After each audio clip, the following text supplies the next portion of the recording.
Hello दोस्तों, कैसे हैं? उम्मीद करते हैं अच्छे हैं, है ना। तो हम आप लोगों को बताएं कि पिछले वीडियो में आप लोग को हम बता रहे थे हम लोग का मैथ्स का जो है ना बेसिक मैथ्स चल रहा है। और इसमें सिर्फ रट्टू ही विद्या नहीं चल रही है ना। बहुत सारे ऐसे लोग होते हैं कि सिर्फ रटने को है, थोड़े समय में बताकर चले जाते हैं और उसको क्या करना होता है कि रटना पड़ता है।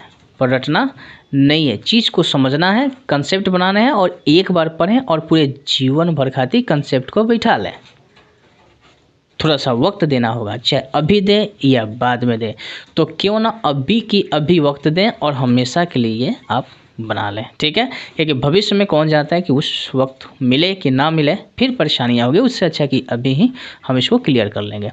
तो मैंने आप लोगों को बताया था कि प्राकृत संख्या, पूर्ण संख्या और पूर्णांक तीनों का मैंने चर्चा किया था। वीडियो लंबा होने की वजह से मैंने भाज्य और अभाज्य संख्याएं नहीं बताई, इसलिए मैंने वीडियो को चेंज कर दिया कि नेक्स्ट वीडियो में बताएंगे। अब आज हम लोग पढ़ेंगे भाज्य संख्याएं, अभाज्य संख्याएं, सम संख्याएं, विषम संख्या।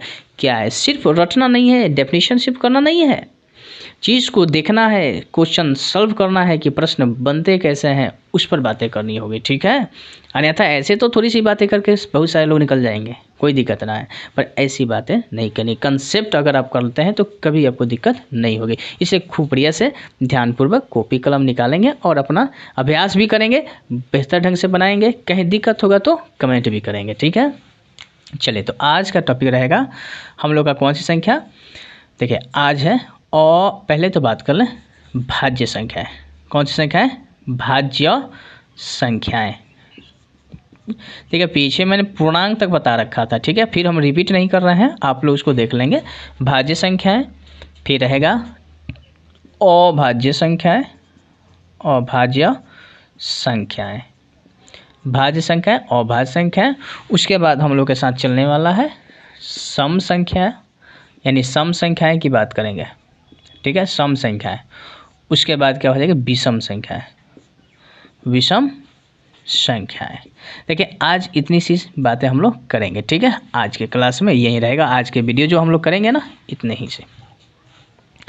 तो एक एक करके पहले देखते हैं भाज्य संख्या। देखिए, भाज्य संख्याएं की बात करें तो इसमें होती क्या है ना, भाज्य संख्या का एक और नाम आप लोग रख लेंगे, इसको बोला जाता है यौगिक संख्या भी, ठीक है। इसका नाम क्या होगा? यौगिक संख्या भी कहते हैं इसको, है ना, यौगिक संख्याएं।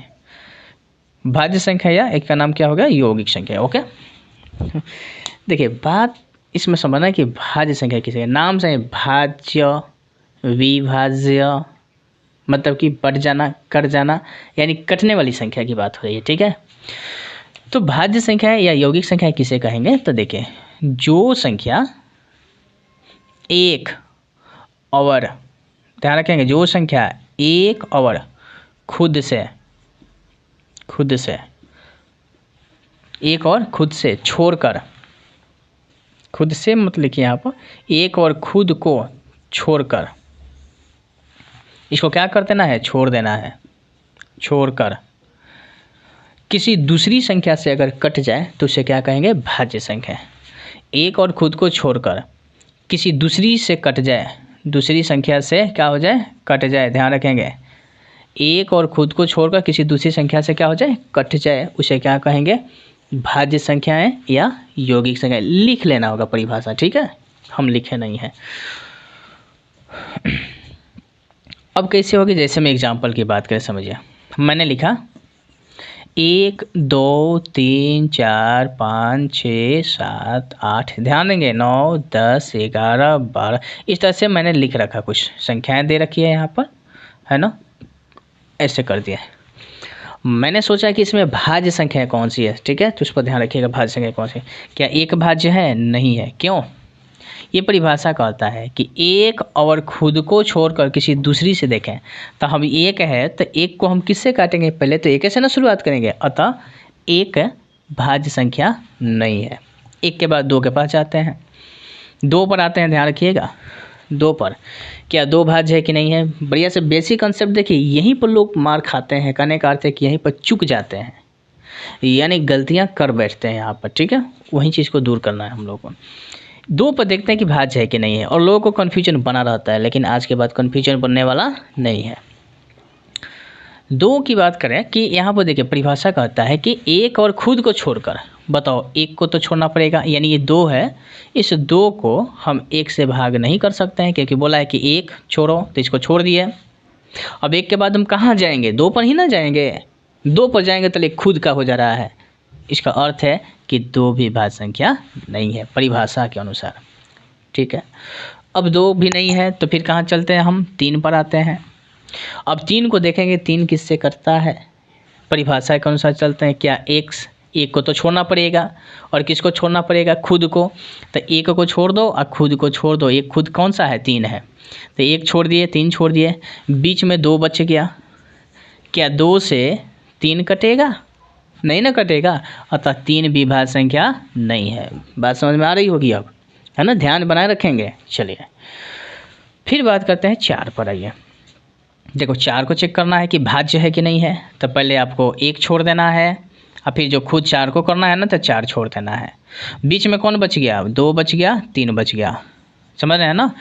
तो 1 छोड़ देना है और 4 खुद को छोड़ देना है, बाकी 2 और 3 बच गया। 3 में से देखेंगे कि किससे कट जाएगा, 4 किससे कटने वाले हैं, 2 से, तो 2 से कट गया 4, 2 से 4 कटेगा कई बार में, 2 बार में, 2 दूना का 4 कट गया। इसका मतलब कि ये जो है ना 4, ये भाज्य संख्या है। 4 कौन सी संख्या है, भाज्य संख्या है। तो यहाँ शुरुआती का है कि ये पहली भाज्य संख्या कौन सी है, यहाँ पर बनता है प्रश्न की पहली भाज्य संख्या कौन सी है, तो जवाब क्या होगा, पहली भाज्य संख्या 4 है। ठीक है, उसके बाद देखिए 5 पर बात करें, क्या भाज्य है, नहीं है। क्यों, क्योंकि 5 को और 1 को छोड़ देंगे तो इसके बीच में कौन बचेगा, 2 बचेगा, 3 बचेगा, 4। क्या इससे 2, 3, 4 से 5 कटेगा, नहीं, इसलिए 5 अभाज्य है। अब बात करते हैं 6 पर। तो देखो 6 पर बात करें, तो 6 पर जो बात करेंगे तो देखो 6 कट जाएगा, 1 को तो छोड़ना है और 6 को छोड़ना है, तो बाकी कौन कौन बचा, 2, 3, 4, 5, इनमें से 2 से भी कट जाएगा, 3 से भी कटेगा 6, यानी अब ये कटने वाले हैं 6। तो कटने वाला कौन कौन नहीं है, ध्यान रखेंगे, ये नहीं कटेगा, ये नहीं कटेगा, ये नहीं कटेगा, है ना, समझ गए बात ना आप लोग। ये 17 भी आएगा, नहीं कटेगा, 19 भी आएगा, नहीं कटने वाला है। तो ध्यान से आप लोग देख रहे होंगे तो आपको मालूम चल गया कि जो संख्याएं एक और खुद को छोड़कर किसी दूसरी संख्या से कट जाती है उसे भाज्य संख्याएं या यौगिक संख्याएं कहते हैं। क्लियर होगी बातें। अब प्रश्न बनता है कि पहली भाज्य संख्या का नाम बताइए, पहली भाज्य संख्या का नाम बताइए। तो पहली भाज्य संख्या कौन सी है, तो पहली भाज्य संख्या क्या हो जाएगा, 4। बहुत लोग 2 बता देते हैं जो कि गलती कर बैठते हैं। ठीक, तो पहली भाज्य संख्या कौन सी है, 4 है। पूछा जाए कि दूसरी भाज्य संख्या बताओ कौन सी है, दूसरी भाज्य संख्या कौन सी है, प्राकृत संख्या से रिलेटेड है, तो दूसरी प्राकृत भाज्य संख्या की बात कर रहा है, तो कौन सी है, 4 के बाद कौन सा है, 5 नहीं कटेगा, तो कौन सा हो जाएगा, 6, तो 6 हो जाएगा। तीसरी भाज्य संख्या की बात करें इसी तरह से, तीसरी भाज्य संख्या कौन सी है, प्राकृत संख्या में कौन सी है, तो ये 8 कट जाएगा, तो 8 हो जाएगा। ओके, चौथी में क्या आ जाएगा, 9 आ जाएगा। तो अब शायद आप लोग को दिखाई दे दिया कि भाज्य संख्याएँ कौन कौन सी होती है। अब आते हैं अभाज्य संख्या की बात, समझिए। क्लियर हो गई ना बातें, ओके।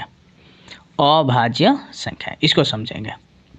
देखिए एक रट्टा मारना, अब तो रट्टा मार कर निकलिए जाएंगे, कोई दिक्कत ना है, यहाँ से आराम से रट्टा मारे और चले गए, कोई दिक्कत ना है ना। पर रट्टा मारना नहीं है ना, चीज़ को सीखना है, समझना है, ताकि हमेशा खाते बना रहे। ठीक है, तो देखिए यहाँ पर अभाज्य संख्या की बात करें कि अभाज्य संख्याएं या इसको बोलते हैं रूढ़ संख्या, ध्यान रखेंगे, इसको क्या बोलते हैं, रूढ़ संख्या। अभाज्य संख्या या क्या बोलेंगे इसको, रूढ़ संख्याएं बोलते हैं। ये कैसी संख्याएं होती है, देखिए जो संख्या भाज्य है,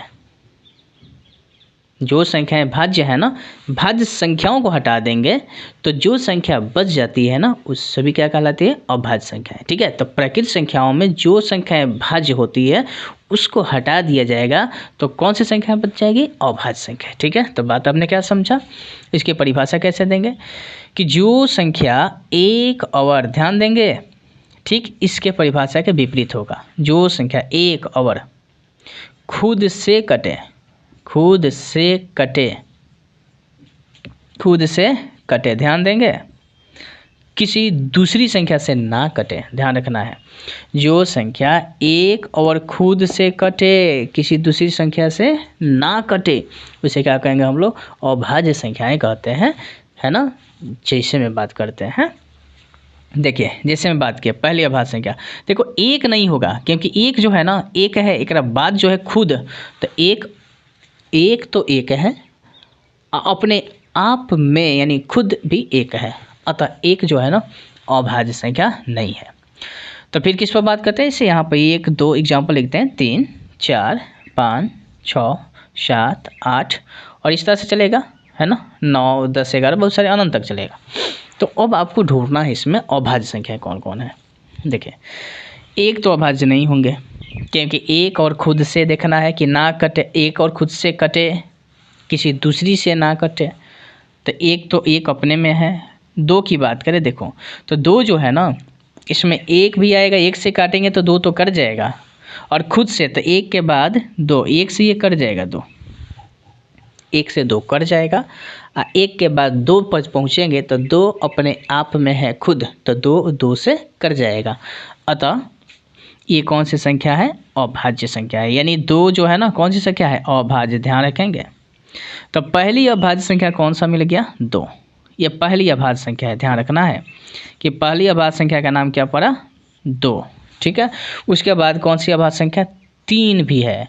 3 क्योंकि एक और खुद से कटेगा, किसी और संख्या से कटने वाली नहीं है, अतः 3 भी कौन सी संख्या है? अभाज्य है। 4 अभाज्य नहीं है, क्योंकि ये भाज्य है, ठीक है।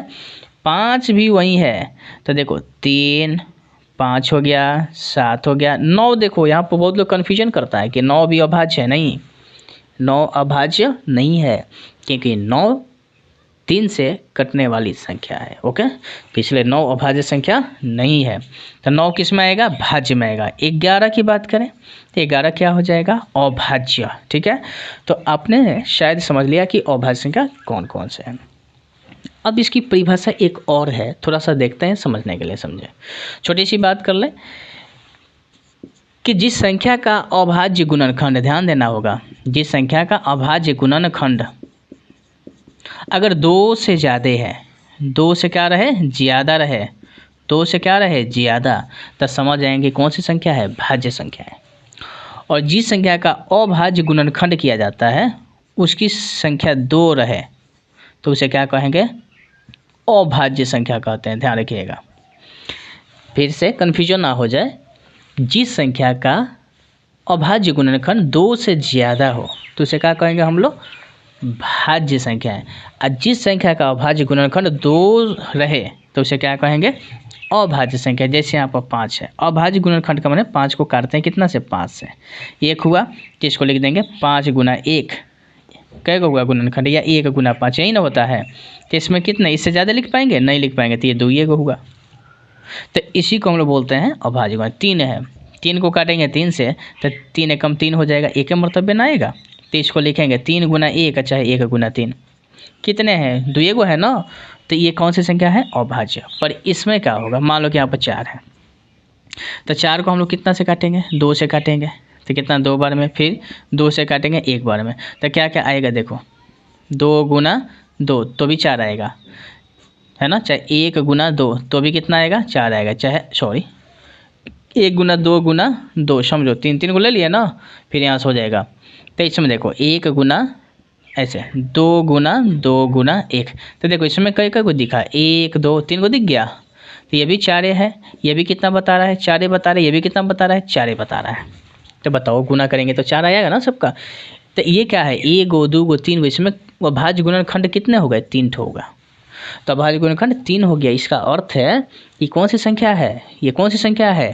तो ये है आपको भाज्य संख्या। अब 8 की बात करें, 8 को भी तो फैक्टर कर सकते हैं, तो 8 को काट सकते हैं, तो आप लिख सकते हैं 8 का फैक्टर, ये 8 गुना 1 करेंगे तो भी 8 ही आएगा। फिर आप क्या कर सकते हैं?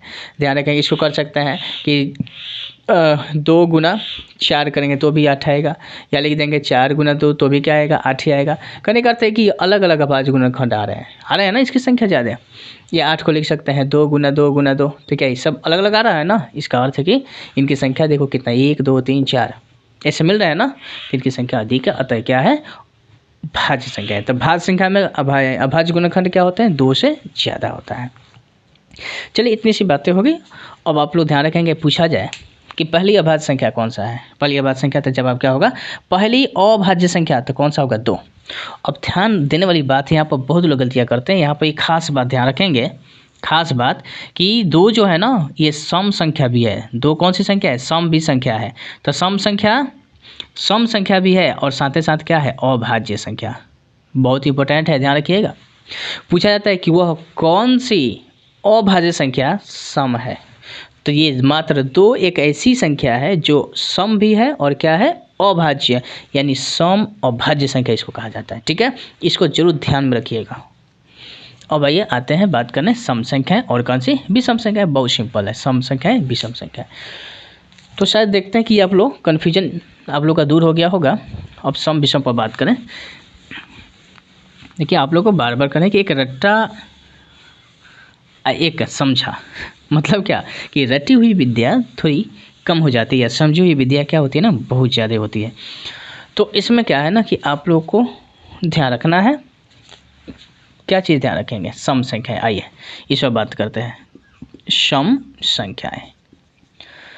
तो सम संख्या क्या होती है समझे, इसको बोलते हैं इवन नंबर। ठीक है, इवन नंबर, इवन नंबर्स जो होते हैं ना, इसका नाम है सम संख्या। बहुत सिंपल है, कोई भी संख्या दी गई हो उसको आधा ठीक से हो जाए, माने कि 2 से भाग कर दे, 2 हिस्सों में बांट दें, तो समझिए सम है। और जिसको 2 हिस्सों में पूरा ना बांट पाए वो क्या है, विषम है। कहने का अर्थ है कि जो संख्या 2 से पूरी विभाजित हो जाए, माने कट जाए, तो उसे सम कहेंगे। जो संख्या 2 से कटे, जो संख्या कितना से कटे, 2 से कट जाए, पूरी कटे। ठीक है, यानी यहाँ पर लिख देते हैं पूर्णतः विभाजित हो, ऐसे लिखते हैं पूर्णतः कट जाए चाहे विभाजित हो। जो संख्या 2 से कट जाए, जो संख्या 2 से कट जाए चाहे पूर्णतः विभाजित हो। कोई एक लिख लीजिएगा, हमने डबल लिख दिया है। ठीक है, समझ गए होंगे आप लोग। जो संख्या 2 से कट जाए या जो संख्या 2 से पूर्णतः विभाजित हो। ठीक है, तो इसको हटा देंगे, किसी एक को रखिए, कोई दिक्कत ना है। तो जो संख्या 2 से पूर्णतः विभाजित हो उसे क्या कहेंगे, सम संख्या है, सम संख्याएं कहते हैं। लिखे नहीं है, आप लोग लिख लीजिएगा। अब जैसे मैं बात करें, जैसे 2, 4, 6, 8, 10, 12, 14, 16, ये आप लोगों ने सम संख्या का डायरेक्ट उदाहरण दे रखा, डायरेक्ट उदाहरण है ना। पर वैसी बात नहीं करनी है ना, जैसे हमने लिखा 1, 2, 3, 4, इसी में ना छांटना है हमें, 5, 6, 7, 8, 9, 10, 11, 12, है ना। इस तरह से देखते हैं, इसमें ढूंढना है कि सम कौन है। बताओ, ये सबको 2 से भाग करेंगे, 1 में 2 से भाग करेंगे, क्या पूरा आया, नहीं आया, नहीं कटा ना, अतः एक सम संख्या नहीं है। 2 को 2 से भाग किया, कट गया, कई बार में, एक बार में पूरा, अतः 2 जो है ना कौन सी संख्या है, सम संख्या। क्लियर हो गया। 3 को 2 से भाग करेंगे, क्या पूरा कट पाएगा, नहीं, दशमलव में आ जाएगा, अतः 3 सम संख्या नहीं है। 4 को 2 से भाग करेंगे, 4 तो 2 दूना का 4, अतः 4 कौन सी संख्या है, सम है। इसी तरह से 5 को भाग करेंगे 2 से, 5/2 आया ना, तो ये भी सम नहीं है क्योंकि कटेगा नहीं। 6 को 2 से करेंगे, 2 3 6 कट गया, इसलिए सम संख्या आया। बात समझ रहे हैं। देखिए समझा हुआ चीज़ और रटे हुए चीज़ में बहुत अंतर है। ओके, तो बच्चे घबराएं ना आप लोग, है ना, आप लोग आराम से बने रहें और देखें इसको। कहीं दिक्कत हो तो कमेंट जरूर करिएगा, ठीक है ना। अब यहाँ पर 7 को भी 2 से करेंगे, क्या हो पाएगा, नहीं, तो शायद आप लोगों ने समझ लिया होगा। 8 को 2 से करेंगे तो कितना बार में, 4 बार में, इस तरह से। तो आपने सम संख्या को पहचान लिया, ठीक है, इसको रटा नहीं किए, आपने समझा। अब आते हैं किस संख्या पर बात करें। अब कोई पूछ दे, बताओ 100 क्या है, सम है कि विषम है, बताओ 100 सम है कि विषम है। तो आपने देखा कि सम संख्या है कि विषम संख्या, तो 2 से तुरंत भाग करिए और कट गया, कितना बार में, 50 बार में, है ना। तो 50 बार में कट गया, इसका अर्थ है कि कौन संख्या है, सम संख्या है। मैंने कहा कि बताओ 115 सम है कि विषम है, 2 से भाग लगाना शुरू किया, 2 से भाग लगाए तो ये 2 से पूरा कटेगा, नहीं कटने वाला है। तो इसका अर्थ है कि ये कौन सी संख्या है, विषम है, सम नहीं है। ठीक है, जो ना कटेगा वो विषम, और जो पूरा कट जाए, विभाजित हो जाए, तो क्या हो गया, सम। Clear, okay. अब आइए हम लोग करते हैं किस पर, विषम संख्या की बात करते हैं। विषम संख्याएं, विषम संख्या की बात करते हैं। ठीक है, विषम संख्याएं किसको कहेंगे? इसको बोलते हैं ऑड नंबर। ठीक है, ऑड नंबर्स इसको बोलते हैं, ऑड नंबर्स इसको बोलते हैं। विषम संख्याएं किसे कहते हैं? Odd numbers. तो देखिए, जो संख्या 2 से पूरी पूरी नहीं कटे उसे क्या कहेंगे? विषम संख्याएं कहते हैं। और जो संख्याएं 2 से पूरी पूरी ना कटे उसे विषम संख्याएं कहते हैं। जैसे में हो जाएगा कि यहाँ पर 1 3 5 7 9 11 13 15 17 ऐसे डॉट डॉट चलेगा, है ना, विषम संख्या है। अभी कैसे मालूम चला? तो यहाँ पर देखिएगा 1 है ना, इसमें कितना से भाग किया? 2 से। क्या पूरा पूरा कटेगा? नहीं, इसलिए विषम है। 3 है तो कितना से भाग किया? 2 से। क्या पूरा पूरा कट पाएगा? तो नहीं, तो ये भी विषम ही है। 5 को 2 से भाग किए, पूरा पूरा कटेगा? नहीं, तो विषम है। यानी जो संख्या है 2 से पूरी पूरी विभाजित नहीं हुई वो कौन सी संख्या हो गई? विषम संख्या। ओके, अब आइए आप लोग को बात बता दें। हाँ, अब आप लोग जैसे टेस्ट करेंगे, समझिए, क्लियर हो गई ना बात है? विषम संख्या, सम संख्या।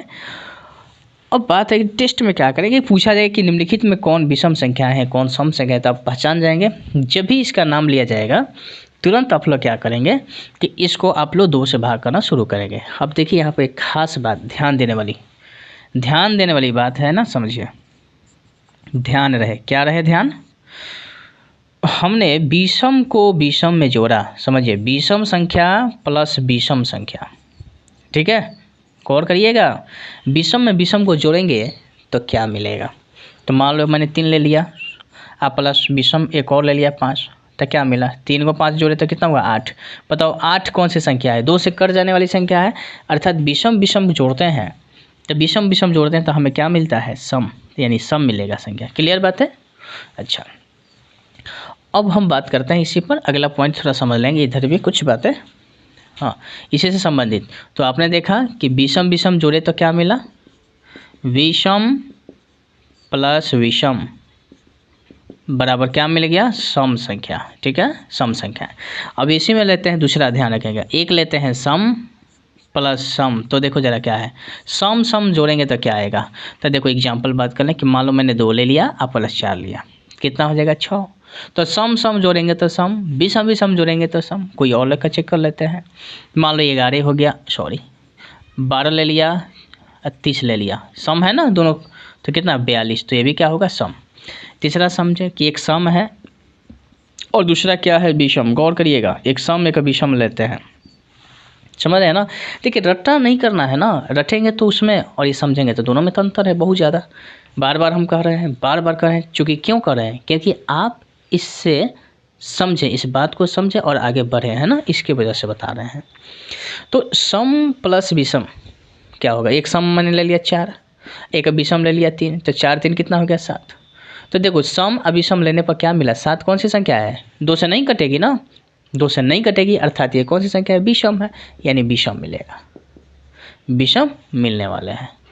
ओके, अब आपने देख लिया। चौथा समझिएगा कि मान लो ये तीनों बात पर ही काम फरिया जाएगा, जोड़ की बात है। तो जोड़ने की बात आप लोगों ने मैंने समझा दिया, पहले विषम ले लें और बाद में सम ले लें, तो बात तो वहीं पड़ेगा जोड़ने में, है ना, इसलिए। तो अब उम्मीद करते हैं कि आप लोग इन सभी टॉपिकों को समझ रखे होंगे। किसको किसको? तो अब तक मैंने आप लोगों को क्या क्या बता रखा, समझिए। एक बार रिवाइंड कर देते हैं, याद दिला देते हैं क्या क्या चीज़ सीखे हैं आप लोग। अब वीडियो को आप लोग लाइन बाय लाइन देखेंगे ताकि इससे आपका कंसेप्ट क्लियर हो जाए, क्योंकि हम भी इसी सीक्वेंस में चलेंगे, ताकि आप अच्छे से इसको बढ़िया से सीख पाएँ। और किसी तरह का दिक्कत है, लग रहा है कि मुझे समझ नहीं आया है, तो आप कमेंट जरूर करें। ओके, तो कमेंट करेंगे तो आपको करें, और एक सीरियली ढंग से पूरे आपका मैथ्स हम कंप्लीट कर देंगे। ठीक है ना, आप बने रहेंगे, आप लोग का मान सम्मान प्यार मिले तो ज़रूर करेंगे, हम ध्यान रखेंगे इसमें। आप लोग ऐसे करेंगे, देखिए क्या आपको याद दिला दें, मैंने बता रखा आप लोग को क्या क्या बताया। सबसे पहले मैंने बताया था आप लोग को अंक, ठीक है, रिपीट कर रहे हैं, अंक। दूसरे नंबर में आप लोगों ने क्या देखा था? अंक को डिजिट कहते हैं, संख्या बताए थे। उसके बाद संख्या के प्रकार बताए थे, संख्या के क्या बताए थे? प्रकार, सिर्फ याद दिला रहे हैं, ठीक है, इसके प्रकार हो गया था। उसके बाद क्या पढ़े थे आप लोग? इसमें वास्तविक संख्याएं पढ़े थे और अवास्तविक संख्याएं, ये बता रखे थे।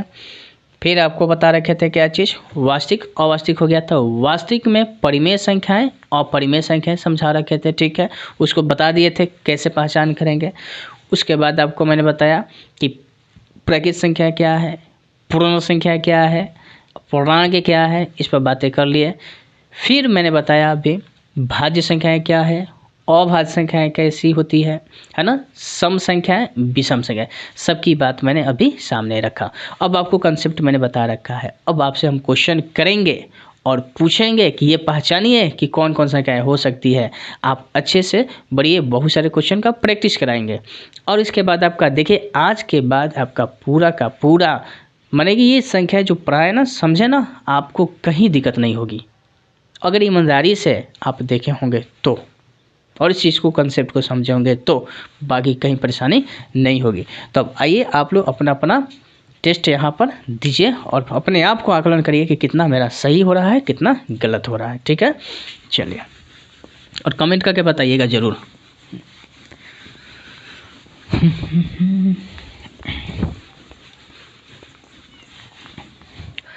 देखिए अब हम आप लोग को दे रहे हैं दो चीज़ों में वर्गीकृत करना है, ठीक है। कौन सी चीज़, देखिए अरे थोड़ा सा देखिए, आपको बताना है, पहचान करनी है भाज्य भाज्य संख्या, फिर कौन से अभाज्य संख्या है। पहले इस दोनों पर बात करेंगे, अभाज्य संख्या है। आप लोग इन दोनों की पहचान करिए कि कौन कौन भाज्य है, कौन कौन अभाज्य है। पहला क्वेश्चन है, यहाँ पर लिखा है 37, दूसरा है 41, तीसरा है 117, चौथा है 575, पाँचवा है 680,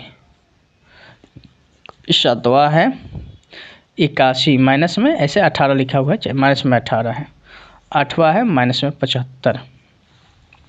पहचान है कि इसमें कौन भाज्य है कौन अभाज्य है, ठीक है, पहचान करिए याद नहीं।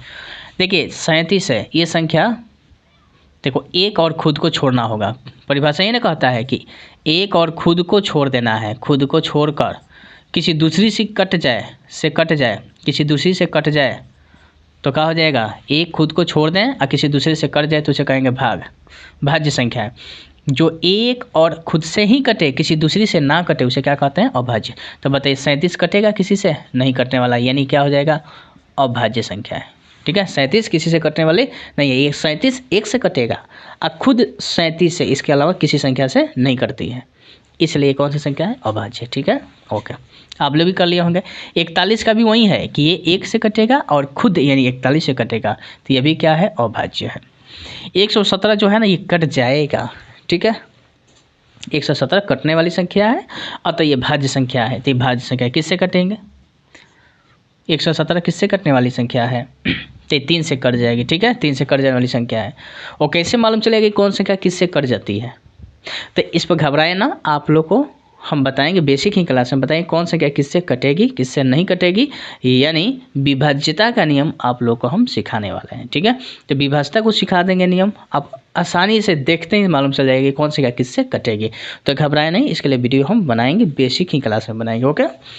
चलिए उसके बाद ये है 575, ये भी क्या है ना, भाज्य संख्या, ये भी कट जाने वाली संख्या है, 5 से काट देंगे तो कट जाएगी। ये 680 है ना, ये भी संख्या भाज्य है, ठीक है, भाज्य, क्योंकि ये कट जाने वाली संख्या है। 18 भी क्या है, भाज्य संख्या है, आप लोगों ने बना लिया होगा क्योंकि ये भी कट जाने वाली संख्या है। 75 माइनस में 75 ये भी भाज्य संख्या है, ठीक है, क्योंकि ये भी संख्या कट जाती है। तो इस तरह से आपने भाज्य और अभाज्य का वर्गीकरण कर लिया। इस तरह से आप किसके पहचान कर सकते हैं, इस तरह से सम संख्या और किस पर, विषम पर। तो थोड़ा प्रैक्टिस कर लेंगे आप लोग कि सम कौन है और विषम कौन है। जो संख्या 2 से कट जाए पूरी सम, जो संख्या 2 से ना कटे विषम। सिंपल है, मैंने कहा कि ये बताइए -72 सम है कि विषम है, तो आपने 2 से भाग कर दिया, कितने बार में कट जाएगा, तब माइनस में 36 दूना 72 यानी कट गया, अर्थात ये क्या है, सम संख्या है। तो शायद उम्मीद करते हैं कि आप लोगों ने इन संख्याओं के बारे में अच्छे से जान चुके हैं। अब जानने के बाद हम एक बात करेंगे छोटी सी और, कि इनका एक शॉर्ट रूप देंगे, ठीक है, इन पूरी संख्याओं का एक शॉर्ट रूप देंगे और आप उसको समझ सकेंगे। तो पूरे संख्याओं जितना आपने पढ़ा ना संख्याएं, इन सभी संख्याओं को हम एक डायग्राम के द्वारा बताएंगे और आप पूरे क्लियर से जान पाएंगे, ठीक है। तो देखिए अभी शायद अभी चाहे तो बता दें कि वीडियो लंबा हो जाएगा, खैर लेकिन देखिए थोड़ा सा कोशिश करते हैं बता ही दे अभी इसी वीडियो में, ठीक है। समझिए, कोई संख्या कितनी बड़ी है छोटी है इस पर बातें करेंगे, ठीक है। तो समझे, ये तो प्रैक्टिस हो गया और ये लास्ट आप लोग देख लेंगे, ठीक है। सबसे बड़ी संख्या जो होती है ना वो कौन सी संख्या होती है? सबसे बड़ी संख्या कौन सी होती है आप लोग पढ़ते होंगे। सबसे बड़ी संख्या जो है संख्या के प्रकार में वास्तविक होती है, ठीक है। चलिए, नहीं मालूम है ना, देखिए अब समझाते हैं।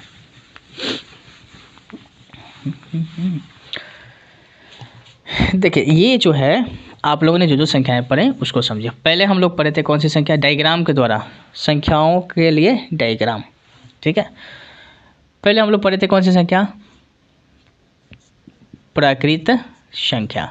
प्राकृत संख्या किसको कहते हैं? गिनती की संख्या, 1 2 3 4 इस तरह से मिलेंगे। कौन संख्या? प्राकृत संख्या। कहाँ तक? अनंत तक। फिर इसके बाद है इससे थोड़ी सी बड़ी संख्या हो गई, इससे थोड़ी बड़ी, तो इस प्राकृत में क्या लगा दिए? 0 शामिल कर दिए, तो ये बन गया पूर्ण संख्या है। 0 1 2 3 4 5 और ये डॉट डॉट चला जाएगा। ये कौन सी संख्या हो गई? पूर्ण संख्या। ये पूर्ण संख्या है, ठीक है। इसका नाम क्या हो गया? पूर्ण संख्या है। बोलो, प्राकृत बड़ा है कि पूर्ण बड़ा है? तो पूर्ण संख्याओं का संग्रह बड़ा होता है, प्राकृत का संग्रह थोड़ा छोटा होता है। इससे बड़ा जो आते हैं ना वो किसका संग्रह बनता है? इससे बड़ा जो बनता है वो बनता है आप लोगों का पूर्णांक का बनेगा, ठीक है। तो यहाँ पर पूर्णांक संख्या हो जाएगी। यहाँ पर क्या बन गया? पूर्णांक संख्याएं। पूर्णांक संख्या में क्या क्या आएगा? तो देखो, ये जितने से दिख रहा है ना प्लस में दिख रहा है, तो ये सब प्लस माइनस दोनों में आ जाएगा, यानी 0 +-1 +-2 +-3, ये सारी के सारी पूर्णांक संख्याएं हैं, ठीक है। इसके बाद आते हैं ना, तो इसके बाद पूर्णांक के बाद आएगा, ये देखो क्या है, इसको बोलते हैं परिमेय संख्याएं। परिमेय संख्याएं जो कि आप लोग पढ़ चुके हैं। परिमेय संख्या में क्या होगा कि ये जितने पढ़े हैं ना, समझिएगा, जितने पढ़ाई कर लिए है, ये सब प्राकृत है, पूर्ण है, पूर्णांक है, ये सब के सब क्या हो जाएंगे? परिमेय संख्या है। वो कैसे? तो देखिए यहाँ पर ये सब बट्टे में आते हैं, जैसे 1/2 हो गया, जैसे यहाँ पर कोई भी लिखा हुआ है, 0 भी क्या है? 0/1 लिख सकते हैं, 5/7 लिख सकते हैं, कुछ भी लिखेंगे ना, सब के सब क्या है? परिमेय। तो ध्यान रखें आप लोग, ध्यान से समझे इसमें क्या बातें हैं कि सभी प्राकृत संख्याएँ क्या है? पूर्ण है। ध्यान रखेंगे, सभी प्राकृत पूर्ण है, सभी पूर्ण पूर्णांक है और सभी पूर्णांक क्या है? परिमेय है। ध्यान रखेंगे, सभी पूर्णांक क्या है? परिमेय। और इनमें सबसे बड़ा संग्रह किसका हुआ? इनमें सबसे बड़ा प्राकृत में, पूर्ण में, पूर्णांक में, परिमेय में, इनमें सबसे बड़ा जो डायग्राम है किसका है? परिमेय का, यानी परिमेय संख्या सबसे बड़ा संग्रह दिखा रहा है इनमें। अब इसके बाद हम बात करें, कहने कहते सभी प्राकृत परिमेय है, सभी पूर्ण परिमेय है, सभी पूर्णांक परिमेय है, लेकिन उल्टा चले तो उल्टा होने वाला नहीं है। वो कैसे? देखो जरा, मैंने कहा कि ये जो पूर्ण संख्या है, क्या सभी पूर्ण संख्या है परिमेय प्राकृत है? तो जवाब होगा नहीं। क्यों? क्योंकि यहाँ पर 0 जो है, 0 एक्स्ट्रा है। पूर्ण संख्या में 0 क्या है? एक्स्ट्रा है, यानी ज़्यादा संग्रह है, बड़ा संग्रह है।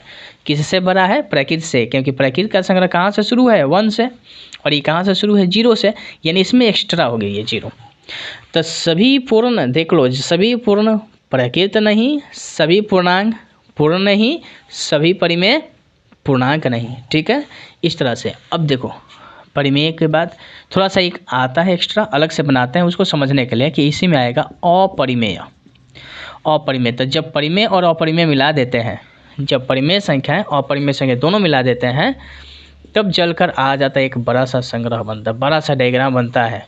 और किसका संग्रह होता है? ये बन जाता है वास्तविक संख्याएं। ये बन गया किसका संग्रह? वास्तविक संख्याएं। तो वास्तविक संख्या में क्या क्या आया? तो परिमेय का संग्रह, इसमें आ गया आप लोगों को परिमेय संख्याएं। परिमेय संख्याएं आप प्लस में हो जाएगा कौन सी संख्याएं? अपरिमेय। अपरिमेय, तो यानी पूरे में सबसे बड़ा संग्रह जो देख रहे हैं किसका होता है? वास्तविक संख्या। अब तक हम लोग जितने चीज़ पढ़ाई किए हैं सबके सब कौन सी संख्याएं पढ़े? हम लोग वास्तविक संख्या के बारे में बातें किए हैं। और परिमेय में तो आपको पहले ही बता रखे कि जैसे रूट दिखेगा, रूट में 2, रूट में 3, 1/√5, इस तरह से दिखने वाला है सब, है ना। तो इस तरह से एक छोटा सा डायग्राम रहा। और इसके बाद जो हम एक बताए थे काल्पनिक संख्या, जो कि आप लोगों को याद होगा, काल्पनिक संख्या या इसको बोलते हैं अवास्तविक संख्या। अवास्तविक संख्याएं, जिसमें आप लोग देखे थे कि रूट के अंदर क्या था? माइनस आ जाए। रूट के अंदर क्या आ जाए? माइनस। तो कौन सी संख्याएं हो जाएगी? काल्पनिक संख्या। ये रूट है, इसके अंदर माइनस आ गया तो समझ गए काल्पनिक संख्या है। या मैंने बताया था कि रूट के अंदर रहे 8 ही लिख दिया गया, पर ये माइनस ना देकर बगल में क्या लिख दे? आयोटा, तो अभी कौन सी संख्या हो जाएगी, काल्पनिक संख्याएं हो गई। ठीक है, तो उम्मीद करते हैं ये सारी बातें आप लोगों ने समझ रखा था। लोग क्या करते हैं ना, छोटी सी बातें यही समझाकर छोड़ देते हैं, है ना, कि चलो जी इतना ही पढ़ लो, बस डेफिनेशन रट जाओ, ख़त्म खिंचा। ऐसी बात नहीं है, पूरे को अच्छे से समझें, कॉन्सेप्ट को विकसित करें, ताकि आपको कहीं दिक्कत ना हो, आगे चलकर आप बेस्ट करें, है ना। तो बस इतना ही रखते हैं, फिर मिलते हैं नेक्स्ट वीडियो में, तब तक के लिए इतना ही, नमस्कार।